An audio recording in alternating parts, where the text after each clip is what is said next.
Kalau ada berita dari Allah, kita disuruh menerima.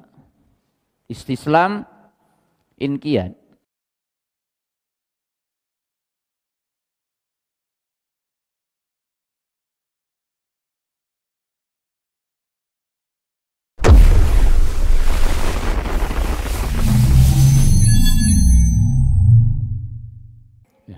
Bismillah. Assalamualaikum warahmatullahi wabarakatuh. Alhamdulillah hamdan katsiran thayyiban mubarakan fi. Kama yuhibbu rabbuna wa yardah. Asyhadu an la ilaha illallah wahdahu la syarikalah. Wa asyhadu anna Muhammadan abduhu wa rasuluh. Wassalatu wassalamu ala Rasulillah wa ala alihi wa ashabihi wa man tabi'ahum bi ihsanin ila yaumiddin, amma ba'du. Ya ayyuhalladzina amanu taqullaha haqqa tuqatih wa la tamutunna illa wa antum muslimun. Kaum muslimin, para jamaah, para penuntut ilmu yang dimuliakan Allah Subhanahu wa taala, para asatidah yang dimuliakan Allah Ta'ala, pemirsa MGTV dan para pendengar radio Ridul Jannah. Alhamdulillah pada kesempatan sore hari ini kita dapat berjumpa kembali dalam bahasan kitab Tauhid.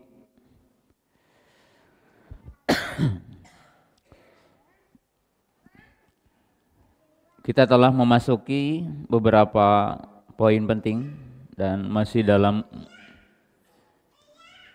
bab awal muqaddimah dari kitab ini.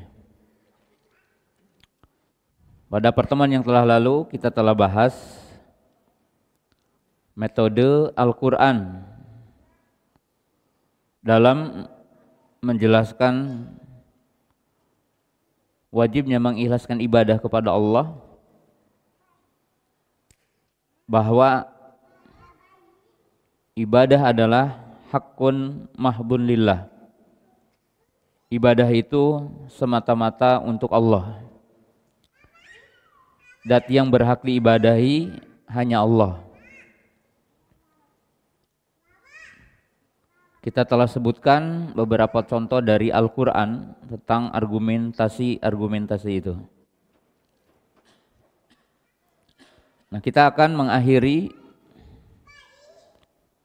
bab yang pertama, yaitu dengan judul Kitabut Tauhid. Itu membacakan ayat dan hadis. Tapi kita bacakan ayat dulu. Qala al-mu'allifu rahimahullah ta'ala wa qawluhu ta'ala qul ta'alau atlu ma harrama rabbukum alaikum alla tusyriku bihi syai'a wabil walidaini ihsana wala taqtulu awladakum min imlak nahnu narzukukum wa iyyakum wala taqrabul fawahisha ma dhahara minha wa ma batan wala taqtulun nafsal lati harramallahu illa bil haqqi Dalikum wasakum bihi la'allakum tattaqun. Wala taqrabu malal yatimi illa billati hiya ahsan hatta yablugha ashuddahu. Wa auful kaila wal mizana bil qisti. La nukallifu nafsan illa wus'aha. Wa idza qultum fa'dilu walau kana dza qurba. Wa bi ahdillahi aufu. Dzalikum wasaqum bihi la'allakum tadhakkarun. Wa anna hadza sirati mustaqima fattabi'uhu wa la tattabi'us subula fatafarraqu bikum an sabilihi. Dzalikum wasaqum bihi la'allakum tattaqun. Qala Abdullah ibnu Mas'ud, man arada ayan dhura ila wasiyati Muhammadin sallallahu alaihi wasallam allati alaiha khatimuhu falyaqra qawlahu ta'ala qul ta'alau atlu ma harrama rabbukum alaikum alla tusyriku bihi syai'a ila qawlihi wa anna hadha sirati mustaqima.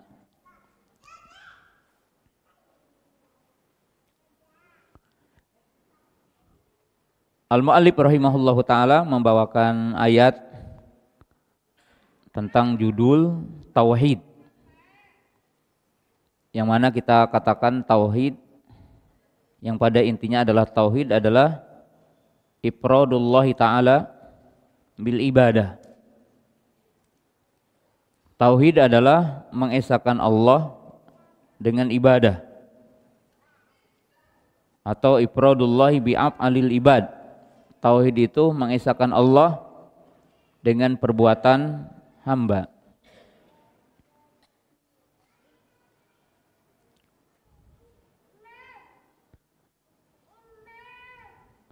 Kita telah jelaskan bahwa tauhid rububiyah itu dalil untuk tauhid uluhiyah. Jadi tauhid rububiyah adalah sebagai dalil untuk tauhid uluhiyah. Dan tauhid asma dan sifat itu mengandung tauhid rububiyah dan mengandung tauhid uluhiyah. Tauhid rububiyah mustalzimun li tauhid uluhiyah. Tauhid rububiyah menuntut untuk tauhid uluhiyah. Kemudian kita akan jelaskan dengan ayat-ayat ini. Wa tauhidu ruknan. At-tauhidu ruknan. Tauhid itu ada dua rukun. Jadi at-tauhidu ruknan.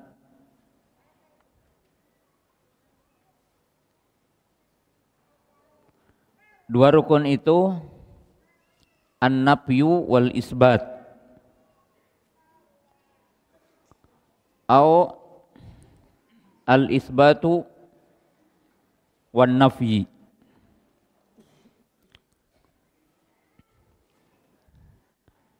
Tauhid itu dua rukun.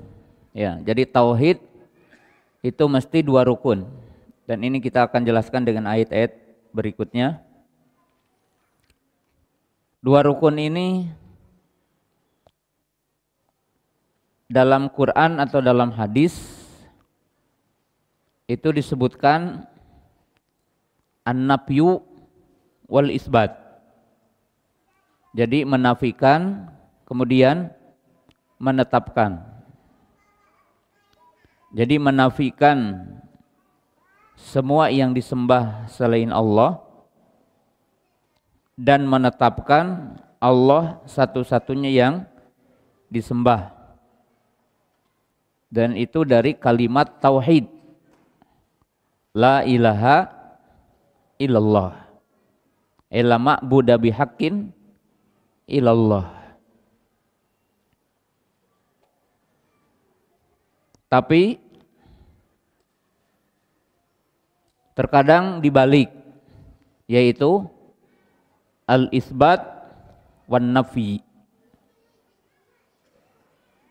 Al-isbat wan nafi. Tetapi terkadang dibalik, yaitu menetapkan kemudian menafikan. Artinya an-nafyu wal isbat wan nafyu. Menafikan, menetapkan, menafikan. Contoh dalam Quran yang diawali menetapkan dan menafikan, seperti ayat-ayat walaqad ba'atsna fi kulli ummatin rasula ani budullaha wajtanibut tagut. Jadi perintah beribadah kepada Allah dan perintah meninggalkan tagut. Ini berarti menetapkan kemudian menafikan. Atau ayat yang sebelumnya wa'budullaha wa la tusyriku bihi syai'a.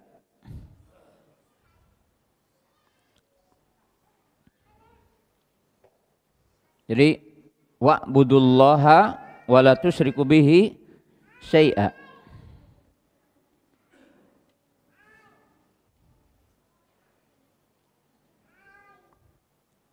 Itu surah An-Nisa ayat 36.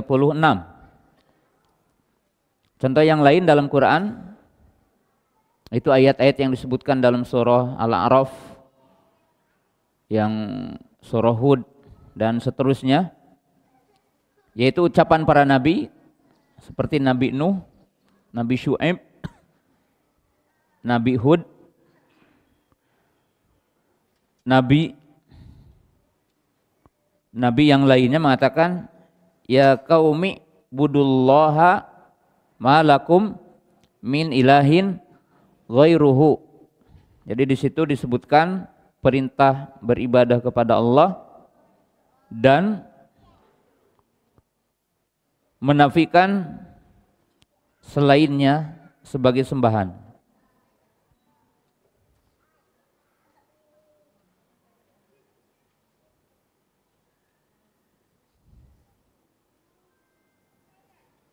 Dan itu redaksi Quran. Jadi redaksi Quran ketika menetapkan tauhid itu selalu menyebutkan dua rukun. Dua rukun itu imma menafikan dulu kemudian menetapkan, imma menetapkan kemudian menafikan.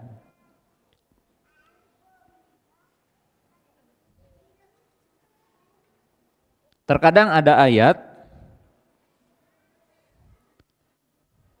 yang menetapkan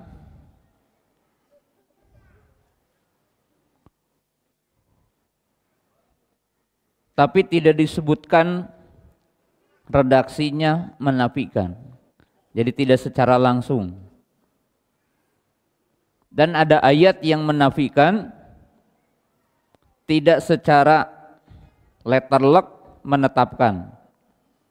Maka kaidah dalam tauhid itu tetap al-amru ala syai'in nahyun am diddihi. Jadi perintah kepada sesuatu maka ada larangan kepada sesuatu yang merupakan kebalikannya. Jadi kalau diperintahkan sesuatu maka mesti ada larangan kebalikannya. Kalau dilarang sesuatu mesti juga ada perintah yang merupakan kebalikannya, dan itu dalam umumnya nas tauhid. Contoh, wa ma khalaqtul jinna wal insa illa liya'buduni, ai bi makna illa liyuwahhiduni. Aku tidak menciptakan jin dan manusia kecuali hanya beribadah kepadaku. Maka di situ amrun ma'an nahyin amdidihi. Jadi perintah berikut larangan dari kebalikannya. Sekarang ayat di sini Allah Ta'ala berfirman, itu di surah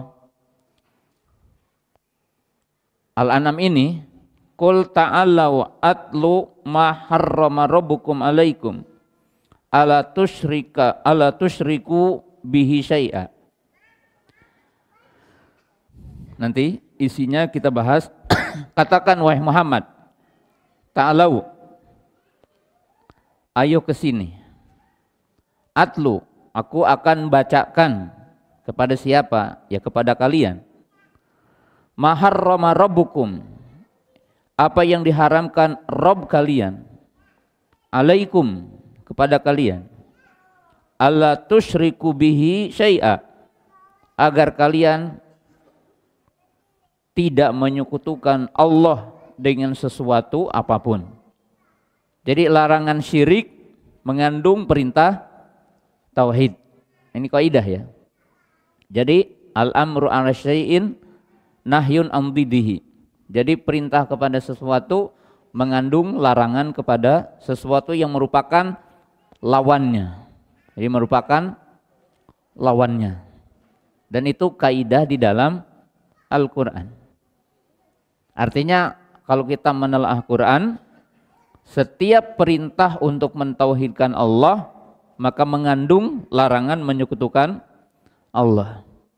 Setiap larangan menyekutukan Allah maka berarti mengandung perintah untuk mentauhidkan Allah. Itu kaidah yang harus kita pahami di dalam Quran, karena tauhid itu ruknan, karena tauhid itu dua rukun, yaitu rukun pertama imam menafikan dulu kemudian menetapkan, atau menetapkan kemudian menafikan.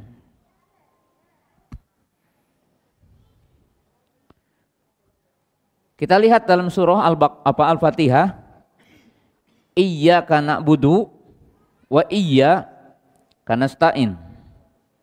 Nah di sini takdimul al-maf'ul alal, ya, jadi itu apa? Mendahulukan maf'ulnya. Iyyaka na'budu wa iyyaka nasta'in. Itu takdimul ma'mul atau maf'ul, mendahulukan maf'ulnya. Bahasa kita namanya apa? Objek. Nah, di situ mengandung makna lil ikhtisas, yaitu untuk menghususkan. Jadi untuk apa? Menghususkan. Jadi hanya Allah tempat kita beribadah atau kita menghadapkan ibadah, hanya Allah tempat kita apa? Meminta. Maka di sini mengandung amr ma'an nahi, yaitu perintah dengan larangan. Jadi mengandung perintah dengan larangan. Nah, ini kaidah. Jadi kalau kita belajar agama, pegang dulu kaidahnya. Kita akan paham setelahnya yang lainnya. Kemudian sekarang kita masuk ke ayat ini. Ayat ini dibawakan oleh muallif rahimahullahu ta'ala tentang judul tauhid. Jadi tentang judul tauhid. Jadi tentang judul tauhid, yaitu kitabu tauhid.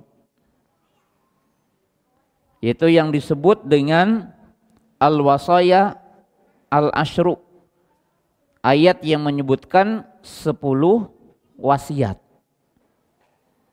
Jadi Allah Subhanahu wa taala menyebutkan di sini 10 wasiat.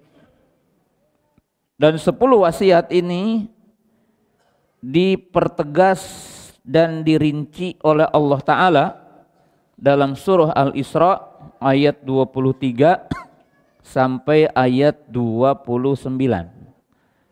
Jadi nanti di rumah lihat ya, bahwa 10 wasiat yang disebutkan di dalam surah Al-An'am ayat 151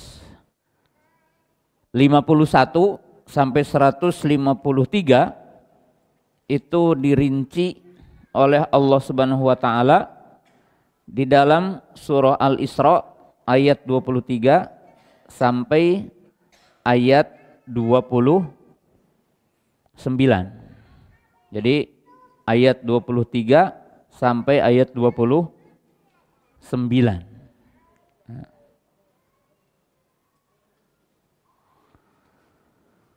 Nah sekarang ayat. Ya, ayat disebutkan tadi, Qul ta'alau atlu ma harrama rabbukum alaikum. Munasabat artinya relevansi.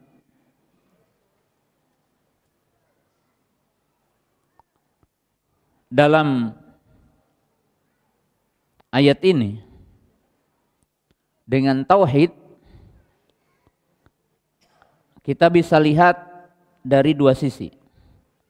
Jadi relevansi dengan kitab tauhid ayat ini apa? Yang pertama, pahami yang udah kita lewati dan ilmu harus diikat. Isi Quran ada berapa? Isi Quran ada berapa? Ada 3. Khobar, awamir wa nawahi, al-wa'du wal wa'id. Jadi isi Quran itu ada 3. Pertama, berita. Kita katakan berita yang paling pokok dari berita Al-Quran, berita tentang Allah. Dan ini paling sulit. Karena banyak orang-orang yang tidak mampu menerima Quran dan hadis. Seperti Allah menyebutkan istiwa di atas aras, bingung. Kalau Allah istiwa berarti Allah butuh tempat. Kalau Allah butuh tempat berarti Allah itu jisim.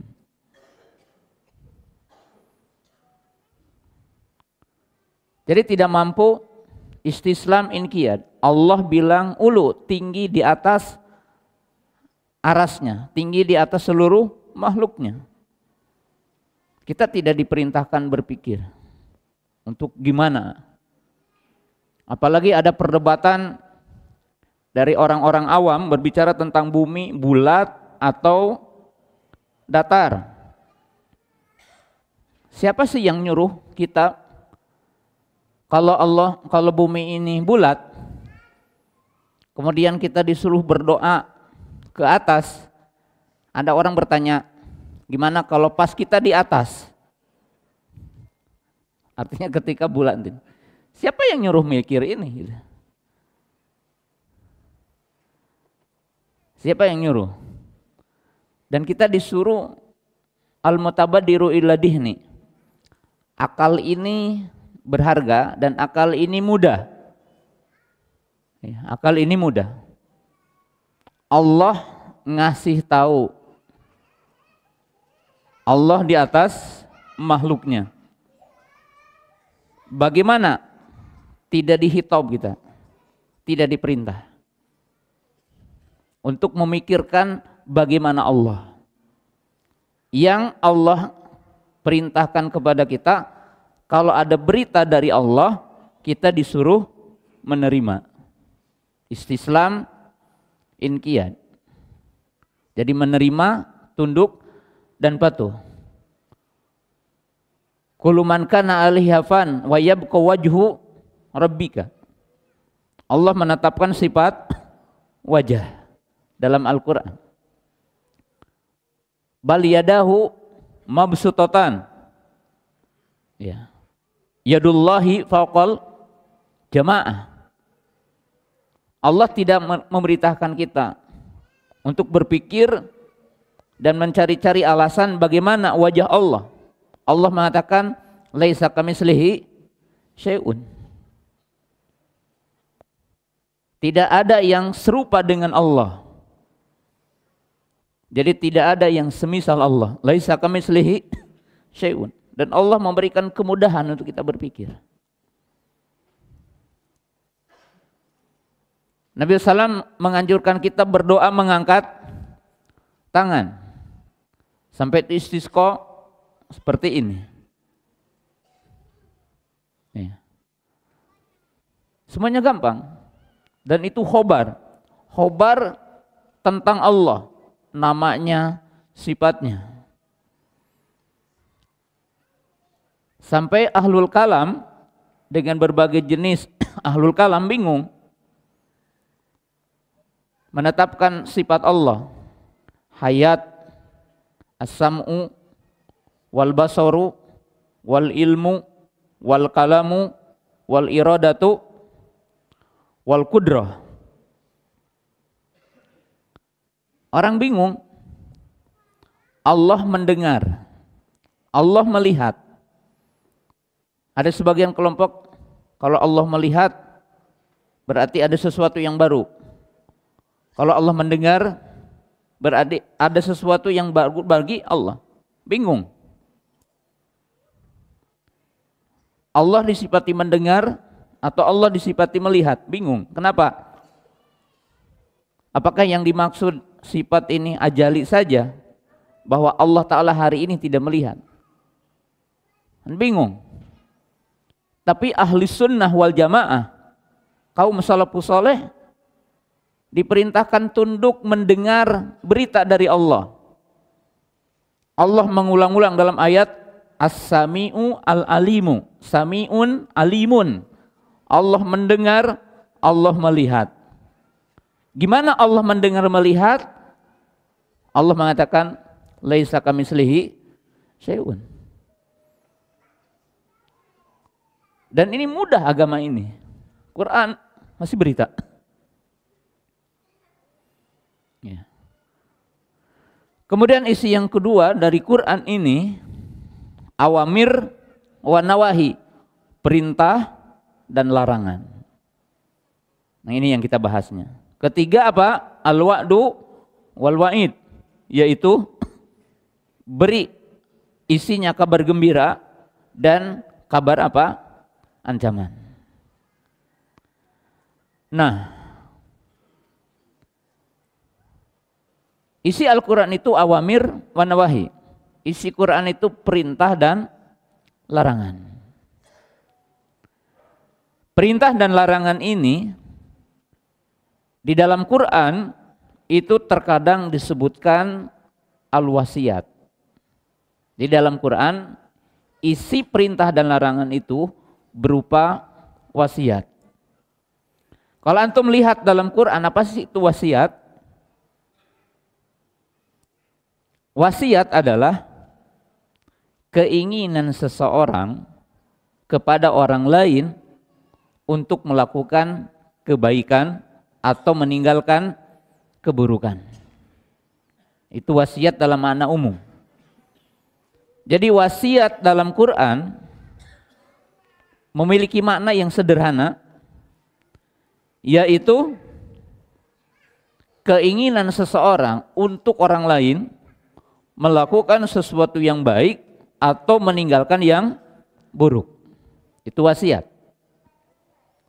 Walaupun ada definisi wasiat yang secara khusus dan itu dibahas oleh ulama fikih, yaitu dalam arti wasiat, orang memberikan wasiat sebelum kematian tentang harta.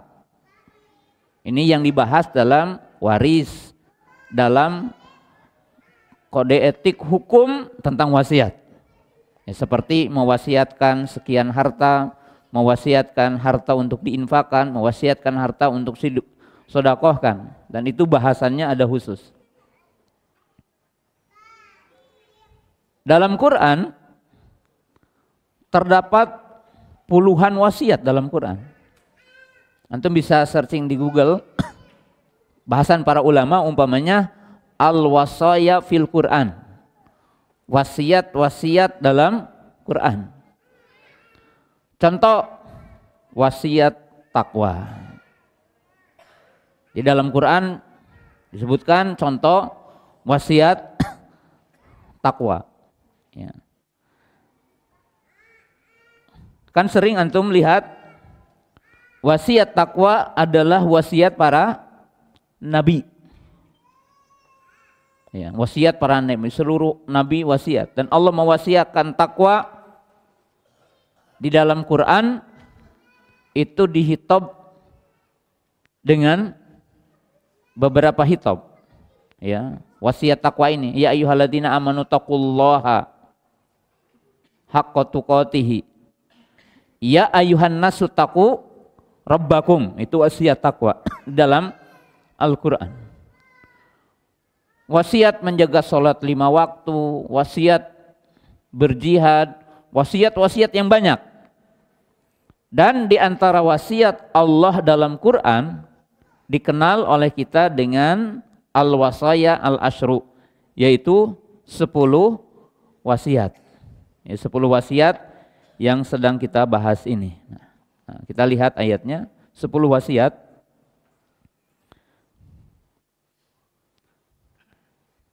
Nah, jadi yang pertama relevansi tadi kelewat supaya jangan kita lewatkan ilmunya. Ayat ini relevansi dengan kitab tauhid, yaitu nilai bahwa Quran dibagi 3, perintah dan larangan. Kemudian perintah yang paling banyak dalam Quran adalah perintah apa? Tauhid. Larangan yang paling banyak dalam Quran adalah larangan menyekutukan Allah. Kemudian yang kedua dalam ayat ini, bahwa Allah Ta'ala menempatkan wasiat tauhid dalam nomor pertama dan utama. Jadi wasiat yang 10 itu diawali wasiat untuk mentauhidkan Allah, wasiat untuk tidak menyekutukan Allah. Maka ini menunjukkan urgensi, artinya ahamiyahnya, urgensinya. Nah sekarang kita bacakan ayat, dan saya tidak akan merinci ya, ini karena ini di tempat lain aja nanti. Kita ambil tauhidnya saja. Nah di sini kita baca, Qul ta'alau atlu ma harrama rabbukum. Pertanyaan, kenapa tidak dikatakan Qul ta'alau atlu ma harramallahu alaikum?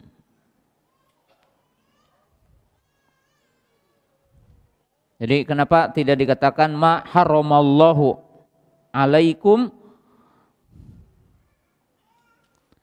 Kenapa tidak dikatakan, katakan wahai Muhammad, kemarilah mendekat kepadaku, aku akan membacakan ma harramallahu,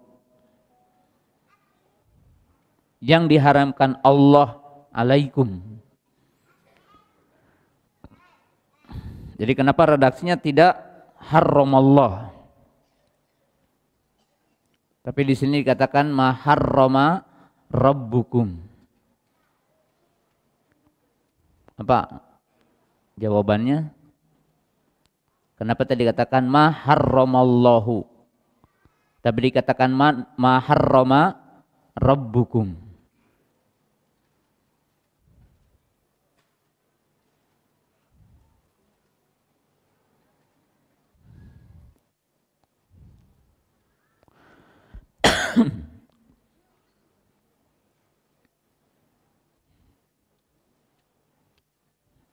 Ayatnya?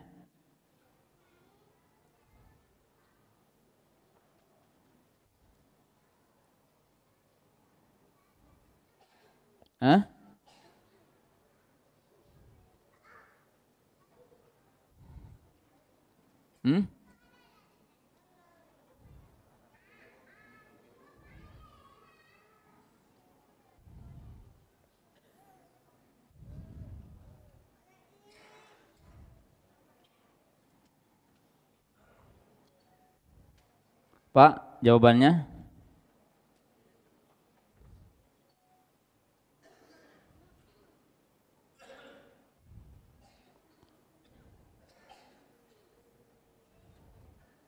Ayo jawab. Siapa yang mau ngejawab? Iya. Ayatnya wa may yu'minu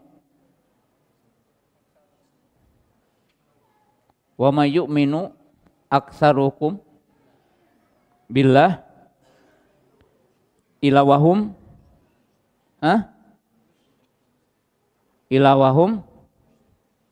musyrikun. Nanti kita jelaskan, bagus. Wa may yu'minu billah wa may yu'minu aksaruhum billah ilawahum musyrikun. Nah kita bahas dulu ya biar lebih enak semuanya. Qul ta'alau atlu ma harrama rabbukum. Siapa yang diperintah? Nabi. Yang diperintah siapa? nabi. Nabi menghadapi kaum siapa? Hah? Kaum yang dihadapi dengan ayat ini siapa? Hah? Ubadul Awthan, Ubadus Sonam, Ubadul Awthan. Nah, supaya connect. Ayat yang lain. Qul ya ahlal kitabi ta'alau ila kalimatin sawain bainana wa bainakum alla na'buda illallah. Jadi rahasia dalam ayat ini, pertama, qul ta'alau atlu ma harrama rabbukum. Pertama, karena yang diajak bicara ketika turun ayat ini adalah penyembah apa? Awsan, penyembah asnam. Yang disembah apa saja? Patung-patung, kuburan, kemudian apa? Contohnya pohon. Lata, siapa Lata? Lata kuburan, tapi rojulun soleh. Jadi awalnya rojulun soleh, ya lutu sawikon. Ya. Kemudian Uzza, Uzza batu pohon, pohon. Kemudian Manat batu ya. Perhatikan di sini. Yang dihitop ketika turun ayat ini diajak siapa? Penyembah berhala. Yang berhala itu disebutkan dalam bentuk-bentuknya, ada yang menyembah kuburan, ada yang menyembah batu, ada yang menyembah pohon. Bahkan orang-orang jahiliyah itu punya pohon namanya apa? Datu Anwat. Ada pohon namanya Datu Anwat, yu'allikuna aslihatahum. Mereka suka menggantungkan apa? Pedang-pedang mereka. Perhatikan di sini. Tapi orang-orang jahiliyah yang menyembah kuburan, menyembah pohon, menyembah batu, meyakini siapa? Meyakini adanya Allah gitu. Meyakini yang mencipta siapa? Allah. Meyakini yang memberi rezeki adalah Allah. Meyakini yang mengatur bumi dan langit adalah Allah. Dengan ayat-ayat wala in sa'altahum man khalaqas samawati wal ard la yaqulunallah. Itu ayat. Ayat. Maka di sini kembali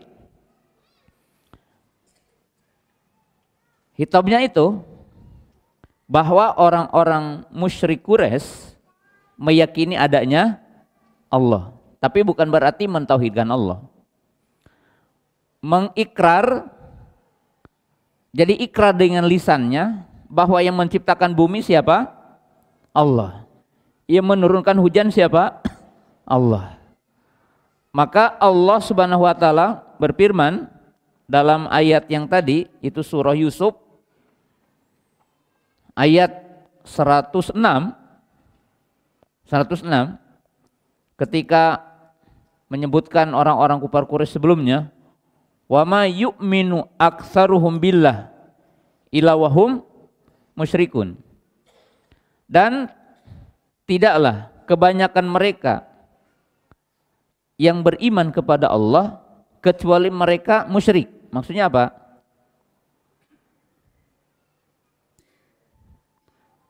Orang-orang yang mengatakan yang mencipta Allah, yang memiliki bumi Allah, yang mengatur siang malam adalah Allah. Tapi mereka menyekutukan Allah dalam apa? Dalam beribadah. Jadi menyekutukan Allah dalam beribadah. Maka munasabatnya, artinya kesesuaian ayat ini bahwa Allah menurunkan hujjah kepada mereka ya dengan mengatakan qul ta'alau ma harrama rabbukum. Karena mereka telah mengakui apa? Allah sebagai apa? Rabb. Allah sebagai Rabb. Ya. Maka seolah-olah begini. Yang kamu yakini Rabb. Jadi kalian meyakini adanya siapa? Rabb. Siapa Rabb ini? Al-Khaliq, mencipta. Ar-Raziqu, yang memberi rizki. Al-Munabbiru, yang apa? Yang mengatur. Al-Maliku, yang memiliki. Qad naha ankum. Paham gak nih? Artinya gini. Wahai orang-orang musyrik, saya akan bacakan kepada kalian. Ya. Apa? Dari zat yang kamu kenal. Paham gak nih? Jadi Allah mengatakan Rabbukum. Dari zat yang kamu kenal.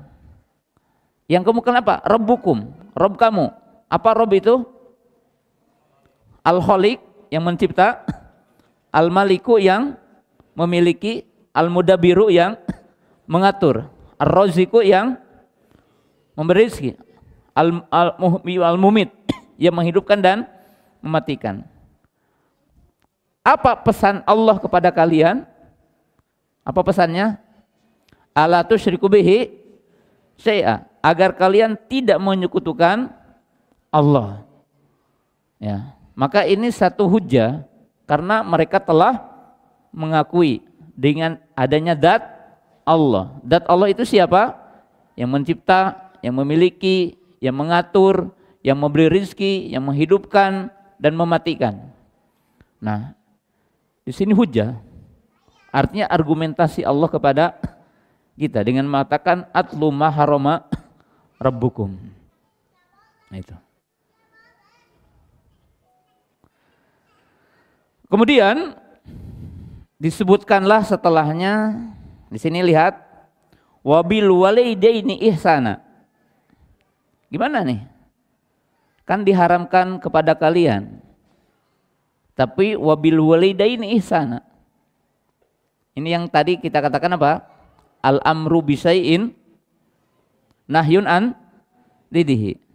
Jadi di sini ada pesan, dan berbuat baiklah kepada kedua orang tuamu. Diharamkan enggak? Wajib itu. Tapi ayatnya apa? Harrama alaikum. Apa ayatnya? Ma harrama rabbukum alaikum. Itu bahasanya apa?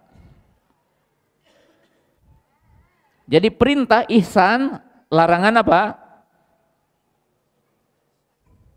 Al-uquq. Iya. Perintah ihsan, larangan durhaka. Ini antum paham gak dengan bahasa Quran itu? Membiasakan antum berkenalan dengan Quran itu. Jadi kalau ada perintah kepada sesuatu dan di situ ada perintah meninggalkan lawannya.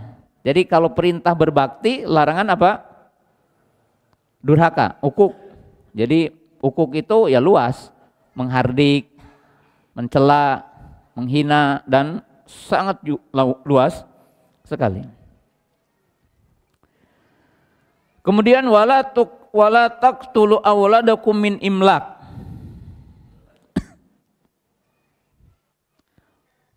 Sini kita tanya, kalau membunuh anak tanpa takut miskin boleh nggak? Hah? Nah ini kan kita baca Quran.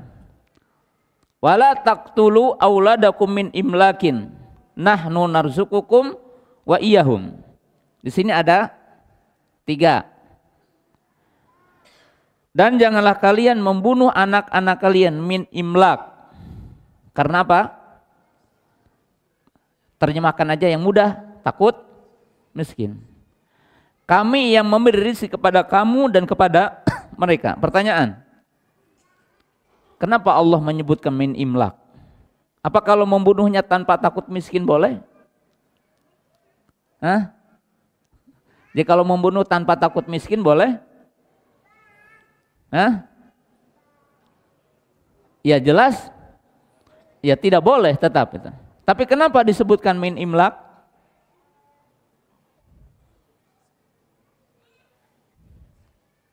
Hah?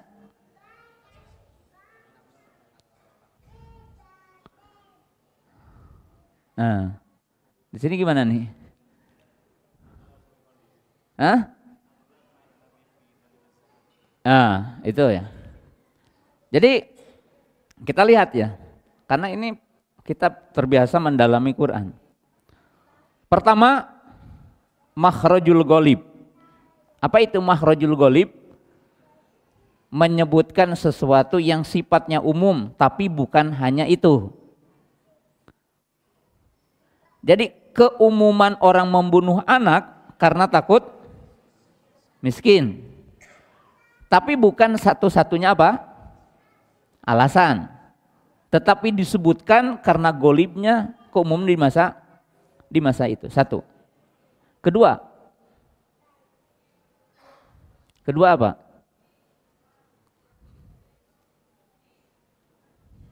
Dan ini lebih besar dari itu gitu.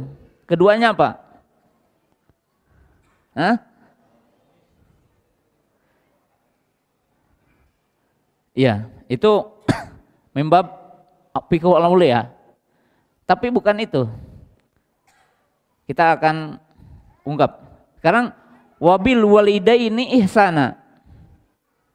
Kemudian wala taqtulu auladakum min imlak nahnu narzuqukum wa iyyahum. Seterusnya ini dua aja dulu. Apa hubungannya dengan tauhid? Kan 10 wasiat.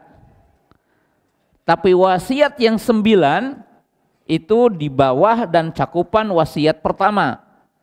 Paham gak ini? Nanti saya jelaskan. Ini wasiat 10.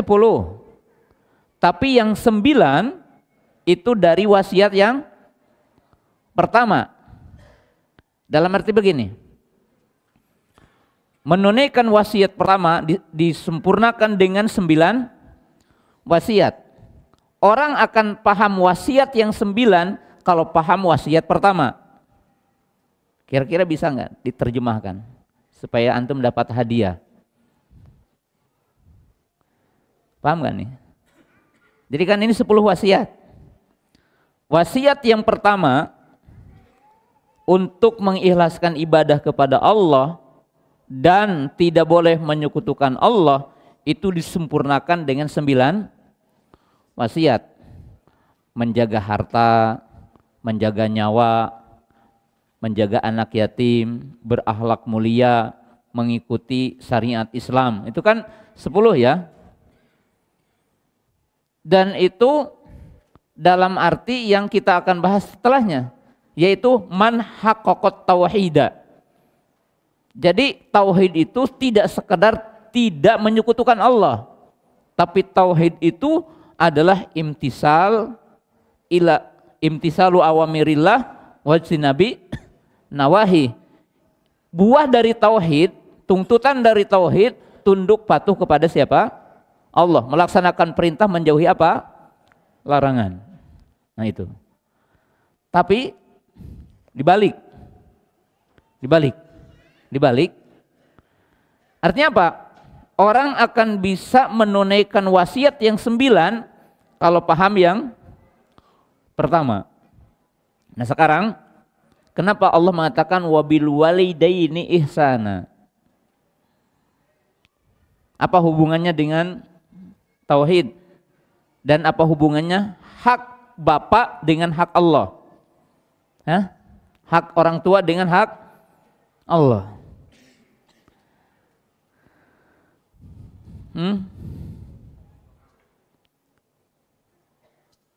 Gini atulah. Kan udah kemarin ya. Kenapa Allah diagungkan? Kenapa Allah berhak diibadahi? Alasannya apa? Karena Allah disifati dengan sifat rububiyah dan Allah disifati dengan sifat yang sempurna. Maka Allah dat satu-satunya yang berhak disembah. Sekarang balik. Kenapa kita ihsan kepada orang tua? Ya. Karena makhluk di alam semesta ini yang mendekati sifat Allah. Yaitu apa? Hah? Dalam arti piriayatin nas. Jadi Allah mengatur manusia, orang tua mengatur apa? Anaknya, dari melahirkan, menyusui, ngasih makan, antum malam kencing diantar ke toilet. Itu kan sesulit-sulit kehidupan. Maka sebagaimana kalian itu ibadah kepada Allah karena tahu kamu bahwa Allah memberikan sesuatu kepada kamu, maka kamu juga harus berbuat ihsan kepada orang tuamu sebagaimana dia telah memberikan ihsan kepada kamu. Kan itu. Nah, itu gampang. Sekarang kedua. Sisi akidahnya di sini kan disebutkan wala taqtulu auladakum min imlakin nahnu narzuqukum wa iyyahum. Manusia punya gundah ketika punya anak. Apa gundah manusia ketika punya anak? Orang mukmin ada gundah ketika punya anak. Apa? Ada gundah fitrah manusiawi, gundah tidak bisa ngasih makan. Benar gak? Duh, kalau anaknya 2, 3 gitu kan. Yang kedua apa? Gundah apa? Ya, itu yang masih yang pertama. Yang kedua apa gundah? Gundah kalau anak tidak terdidik lah. Anak durhaka, anak maksiat, anak tidak berakhlak. Dalilnya mana? Bahwa dalam manusia ada gundah itu? Surah An-Nisa, wal yahsyalladzina law taraku min khalfihim dzurriyyatan di'afan khafu alaihim falyattaqullaha wal yaqulu qawlan sadida. Artinya manusia itu gundah. Gundah kalau orang apa? Punya anak tidak bisa ngasih makan. Apa jawaban Allah? Nahnu narzuqukum wa iyyahum. Dalam ayat yang lain dibalik. Nahnu narzuquhum wa iyyakum. Ini saking pentingnya, kita jelaskan nanti. Tapi kita harus jalan otaknya, jalan. Ya, jangan ngantuk. Jalan otaknya karena kita bicara ayat Quran. Ya. Jawaban yang kedua, kalau kita takut anak itu nakal, jawabannya apa? Antum merasa takut ya, dan takut ini syar'i, dianjurkan kita takut. Anak nakal, anak tidak sholat, anak tidak puasa, anak narkoba, anak minum khamar, anak berzina, semuanya. Apa pesan Allah? Jawabannya apa? Kun solihan li abnaik. Jadilah kamu soleh untuk anakmu gitu.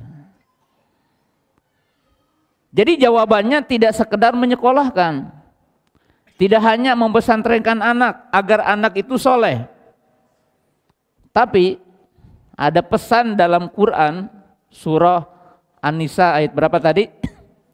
Wal yahsyalladzina law taraku min khalfihim, ayat berapa?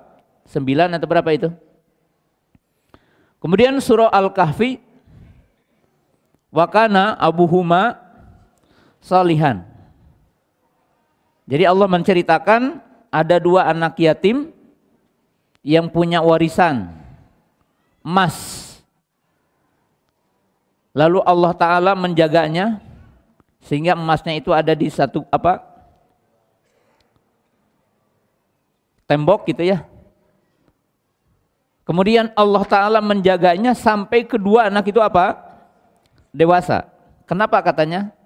Wa kana abuhuma sholihan. Karena bapak kedua anak yatim itu bapaknya soleh. Maka Sa'id ibnu Musayyab mengatakan, aku katanya azidu sholati li ajli ibni. Aku menambah sholatku karena anakku. Dalam riwayat yang lain, kaum salafus saleh mengatakan, kalau aku malas, ya, kalau aku malas untuk melaksanakan sholat malam, malas sholat qobliyah ba'diyah, maka aku teringat untuk anakku. Dan ini kaum salafus saleh. Tapi bukan itu yang paling pokok. Nah, sekarang kita kembali lagi. Hubungan dengan tauhidnya. Wala taqtulu auladakum min imlakin nahnu narzukukum wa iyahum. Di ayat yang lain dibalik, nahnu narzukuhum wa iyahum. Nah, membunuh anak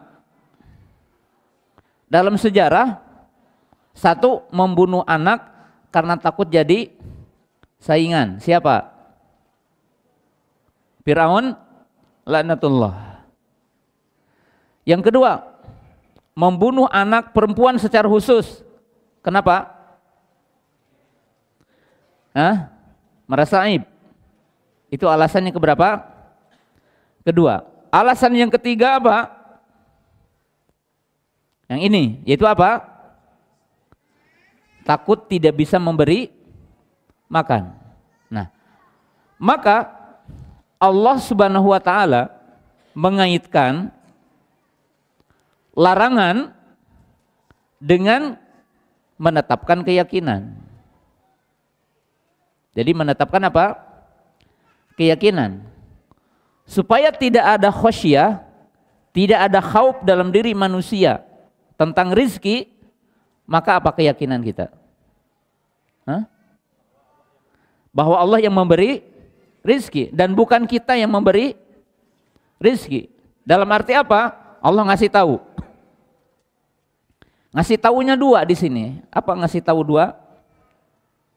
Apa? Supaya kita paham. Allah ngasih tahu dua perkara. Apa? Satu, yang memberi rizki kamu siapa? Allah. Yang memberi rizki anak kamu siapa? Allah. Maka berarti apa? Nilai tauhid. Nah, berarti orang yang membunuh anak itu tidak sekedar maksiat, tetapi apa? Nakesnya nilai apa? Tauhid. Karena ada nilai kurang tentang apa? Tauhid. Tauhid apa yang? Tauhid apa? Rububiyah. Maka Allah Ta'ala mengaitkan di sini maharrama rabbukum.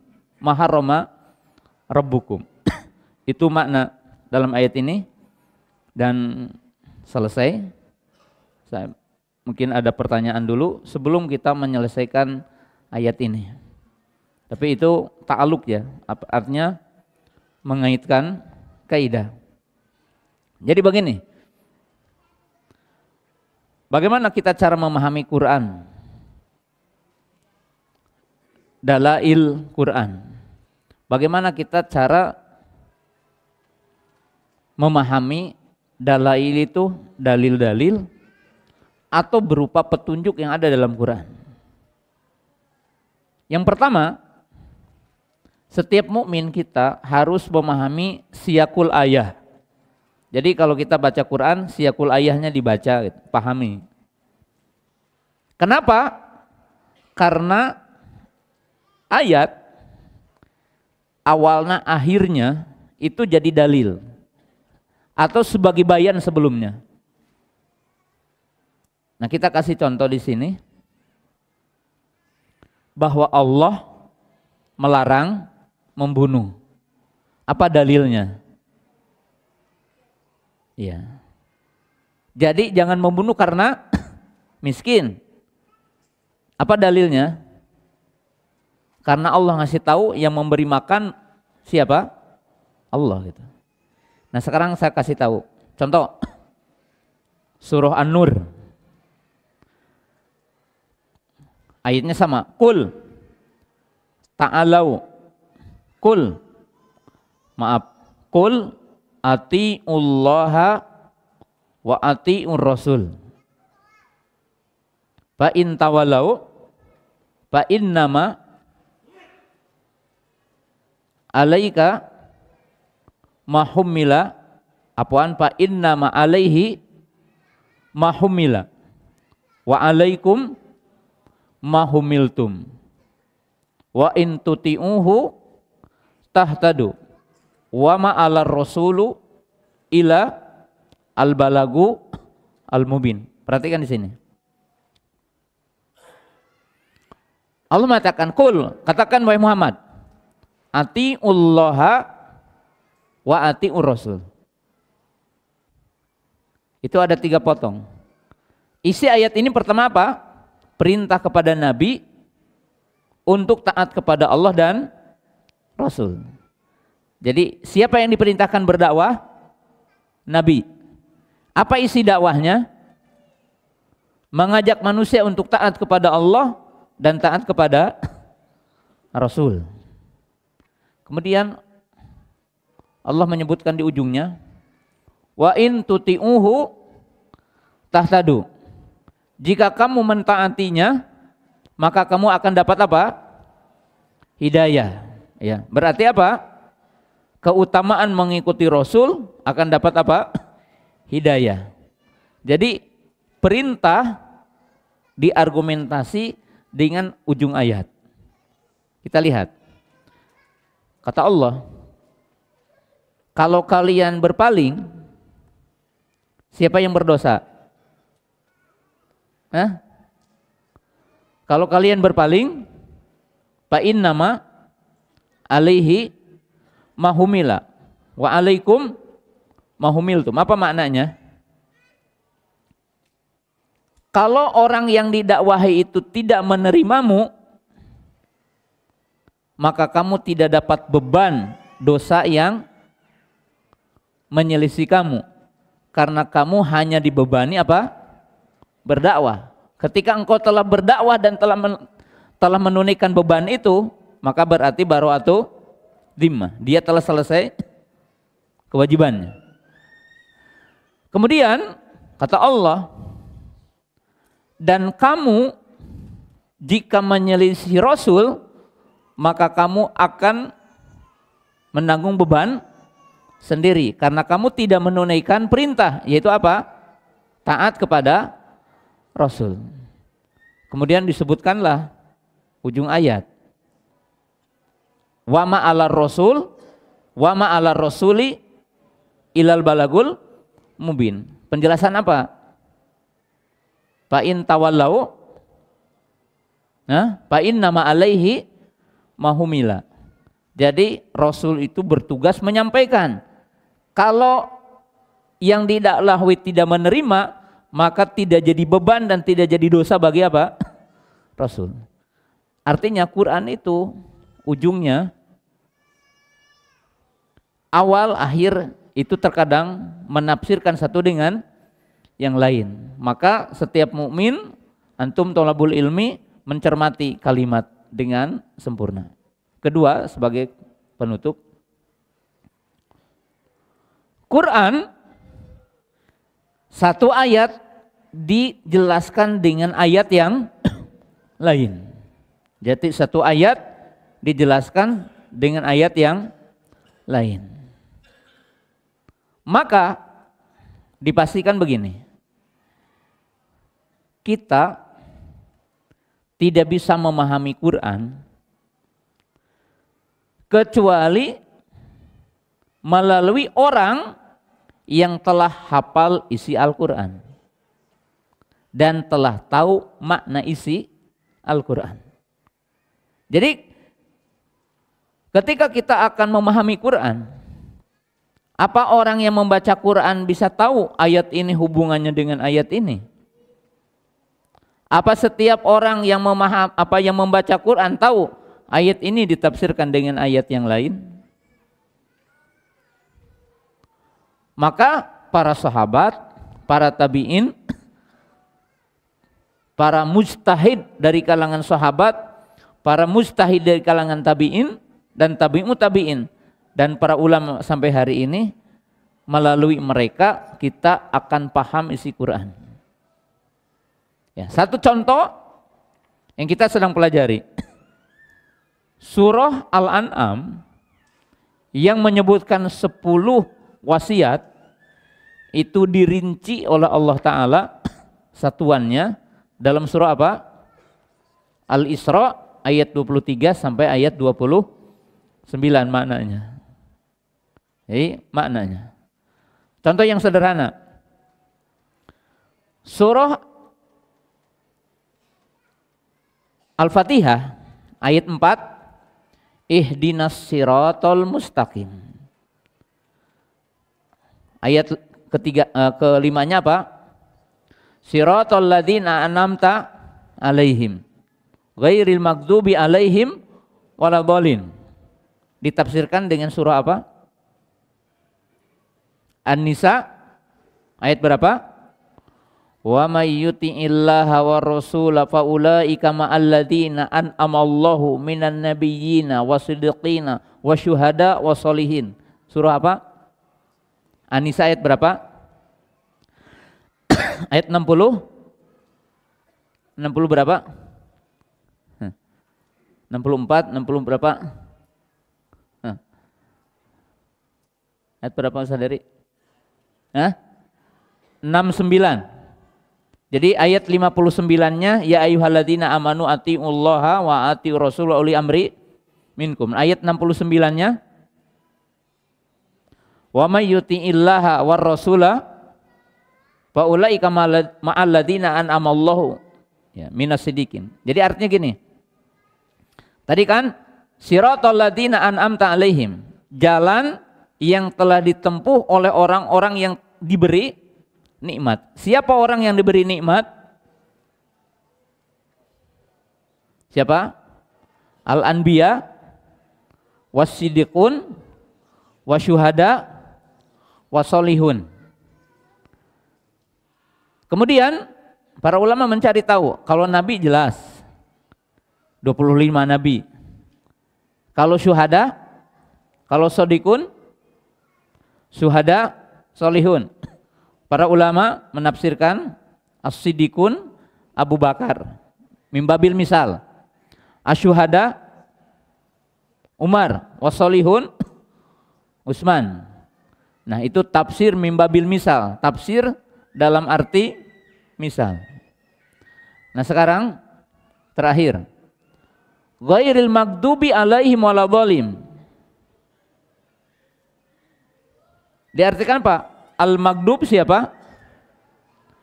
Yahudi. Ad-dallun Nasara. Kira-kira tafsir ayat yang lainnya apa?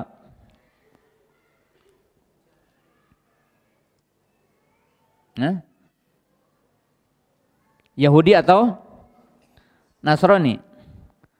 Kalau untuk Yahudi, contohnya apa? Duribat al-himudillatu aina masukifu. Siapa itu? Yahudi ya, ahlul kitab, tapi banyaknya Yahudi dalam ayat itu. Kemudian Nasara banyak ayatnya. Jadi dalam arti teman-teman yang dimuliakan Allah Subhanahu wa taala, ya, kita memahami Quran dengan dua cara yang paling lengkap. Memahami redaksi ayat dan memahami hubungan satu ayat dengan ayat yang lain. Ya, sesisanya yang memahami Quran dengan sunnah, memahami Quran dengan aqwal sahabat, memahami Quran dengan redaksi bahasa Arab. Ya, sampai di sini pembahasan kita di sore yang berbahagia ini, baru sampai kepada definisi min imlak dan seluruh makna juga berkaitan dengan tauhid. Ya, sehingga kita memahami Al-Quran kuluhu tauhid. Quran semuanya adalah tauhid. Subhanakallahumma bihamdika asyhadu an la ilaha illa anta astaghfiruka wa atubu ilaik. Assalamualaikum warahmatullahi wabarakatuh.